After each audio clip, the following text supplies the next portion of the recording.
प्रिय विद्यार्थियों, आज का हमारा विषय है various case of damped motion, यानी अवमंदित गति के विभिन्न स्थितियाँ। क्योंकि पिछले वीडियो जो लेक्चर है उसमें हमने अवमंदित सरल आवर्ती दोलक के लिए विस्थापन का समीकरण हमने कैलकुलेट किया था। उसके आगे का अध्ययन हम इस वीडियो के अंतर्गत कर रहे हैं। ठीक है, देखिए इसके अंदर पिछले वीडियो लेक्चर में हमने जो अवमंदित सरल आवर्ती दोलक है उसके लिए विस्थापन का समीकरण प्राप्त कर लिया था, जो इस समीकरण के अकॉर्डिंग प्राप्त हुआ था। ठीक है, ये जो समीकरण है अवमंदित दोलक का तात्कालिक विस्थापन को व्यक्त करती है।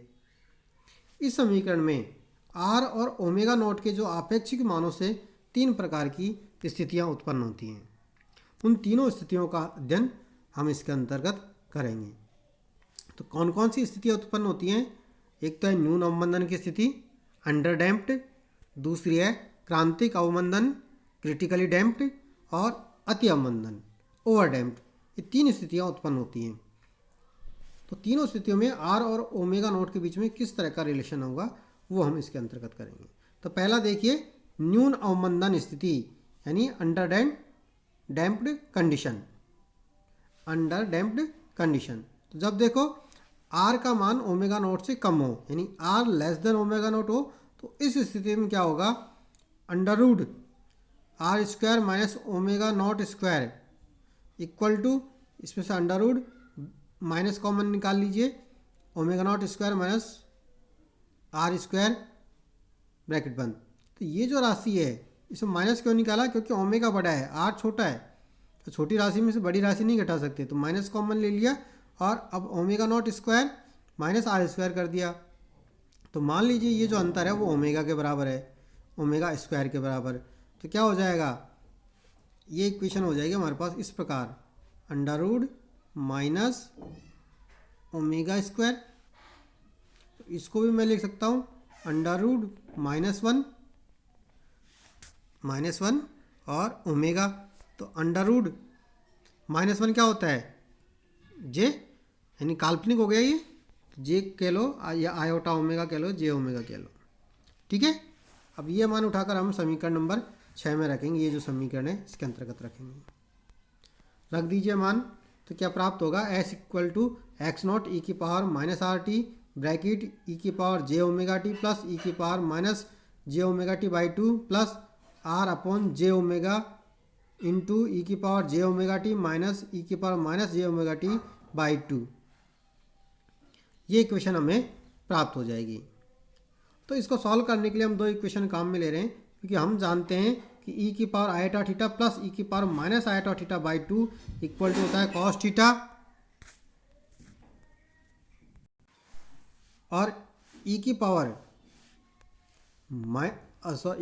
ई की power iota theta minus E की power minus iota theta upon two iota equal to sine theta. तो इन दोनों इक्वेशन का इस्तेमाल करके हम इसको हल करेंगे, तो यह इक्वेशन हमें प्राप्त हो जाएगी। X not equal to X equal to X not E की power minus R T bracket cos omega T plus R upon omega sine omega T bracket बंद। ये इक्वेशन हमें प्राप्त हो जाएगी।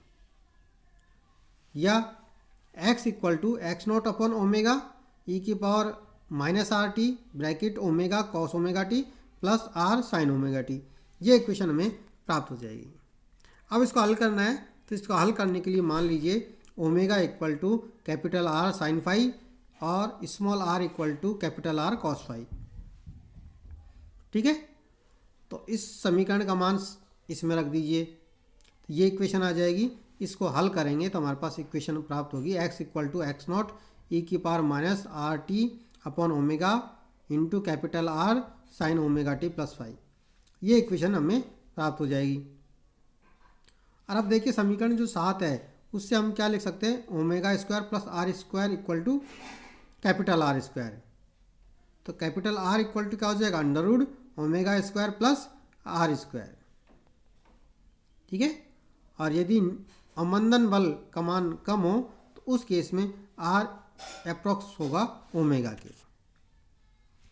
ठीक है, आगे देखिए, तब x का जो वैल्यू हो वो होगी x equal to X not E के power minus R T sine omega T plus 5।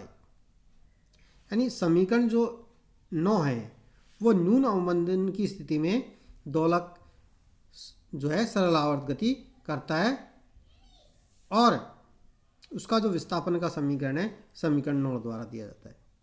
यानी न्यून अवमंदन की स्थिति में वो जो दोलक है वो सरल आवर्त गति करेगा। ठीक है, उसका आवर्तकाल कितना होगा वो देखिए, t equal to 2 pi upon omega, 2 pi upon under root omega not square minus R square मान रख दीजिए और इसको हल करेंगे तो ये इक्वेशन हमें प्राप्त हो जाएगी। ठीक है, या t greater than t naught, इस इक्वेशन से देखिए t equal to 2 pi upon under root omega not square minus R square, इसमें से क्या कीजिए ओमेगा बाहर निकाल लीजिए, ओमेगा नॉट स्क्वायर, तो अंडर रूट से बाहर आएगा तो ओमेगा रह जाएगा, तो omega naught under root 1 minus R square upon omega not square, ये नीचे हो जाएगा।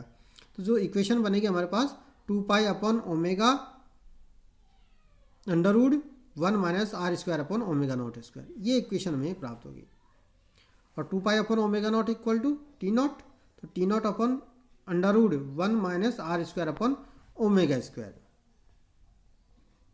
ठीक है, तो टी नॉट में किसी संख्या का भाग दे रहे हैं तो कम ये जो राशि है इससे मल्टीप्लाई हो रही है। ठीक है, तो यानी टी जो है नॉट है वो लेस देन आएगा, यानी टी जो है ग्रेटर देन प्राप्त होगा। ठीक है, इसमें अगर टी नॉट में इसका भाग दे रहे हैं तो ये जो राशि है टी वो हमें टी नॉट से ग्रेटर देन प्राप्त होगी। अतः स्पष्ट है कि अवमंदित जो दोलक है उसका आवर्तकाल मुक्त दोलक के आवर्तकाल की तुलना में अधिक हमें प्राप्त होगा। ठीक है, आयाम देखिए, एम्पलीट्यूड जब अवमंदन बल अल्प हो तो उस केस में omega not greater than R, तब under root omega not square minus R square equal to omega not के बराबर होगा। तो उस केस में आयाम किस प्रकार ले सकते हैं, x equal to X not E की power minus R T sine omega not T plus 5, और जो आयाम है ये विस्थापन है और इसका जो आयाम होगा वो कितना हो जाएगा, एक्स नॉट ई की पावर माइनस आर टी। ये क्या है, नियत नहीं होता है बल्कि चरघातांक के रूप से घटता है। ठीक है, तो जो आयाम है वो हो जाएगा a equal to X not E की power minus T upon 2 tau. यदि t इक्वल टू 2 टॉ हो तो आयाम क्या हो जाएगा, एक्स नॉट ई की पावर माइनस 1 या एक्स नॉट अपॉन ई या 0.368 एक्स नॉट। अर्थात हम क्या कह सकते हैं कि अवमंदित दोलनों का जो आयाम है 2 टॉ समय में अपने प्रारंभिक आयाम का 1/e गुना या 37% रह जाता है, और इस समय को हम आयाम का विश्रांति काल कहते हैं। ठीक है, अब देखिए सेकंड स्थिति, क्रांतिक अवमंदन स्थिति, क्रिटिकली डैम्प्ड केस।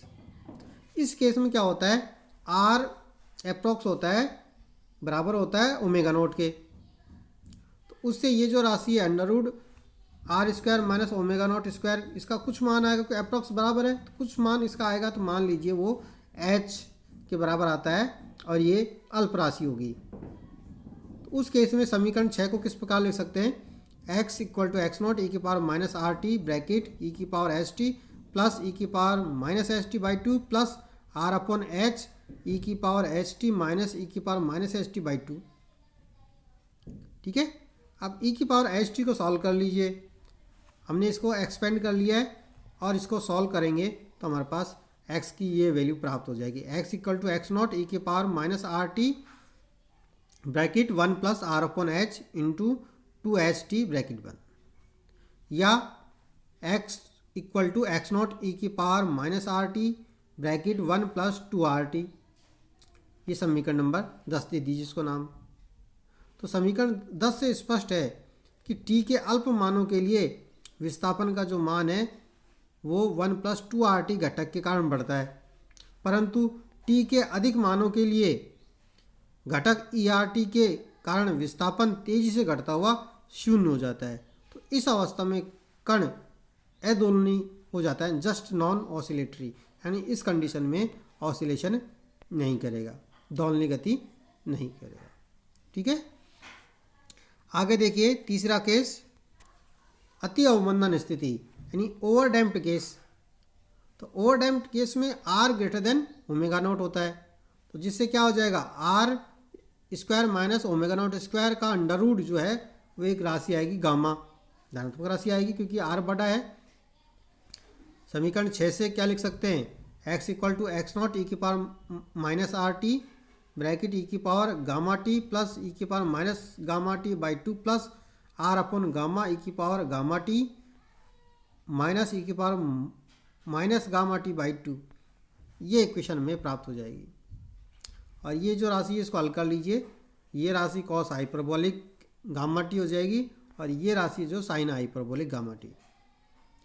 तो इस कंडीशन में भी जो दोलक है वो दोलन नहीं करता है, क्या करता है, वह अपनी प्रारंभिक स्थिति से धीरे धीरे अपनी संतुलन स्थिति में आ जाता है। तो इस प्रकार की जो गति है वो रुद्ध दोल, डेड बीट या अदोलनी गति कहलाती है।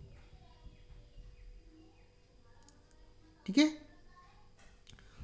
तो अगर टी और आयाम के बीच में हम कर्व ड्रॉ करें तो क्रांतिक अवमंदन के लिए ग्राफ इस प्रकार प्राप्त होगा और अति अवमंदन के लिए ग्राफ है जो इस प्रकार प्राप्त होगा। तो तीन स्थितियों का अध्ययन करके हमने ये निष्कर्ष निकाला है कि केवल न्यून अवमंदन की स्थिति में ही जो दोलक है वो दोलन करेगा, और उस केस में हम इसे अवमंदित दोलक मान सकते हैं। बाकी दोनों स्थितियों, क्रांतिक अवमंदन और अति अवमंदन की स्थिति में इसको दोलक नहीं मान सकते। ठीक है, धन्यवाद।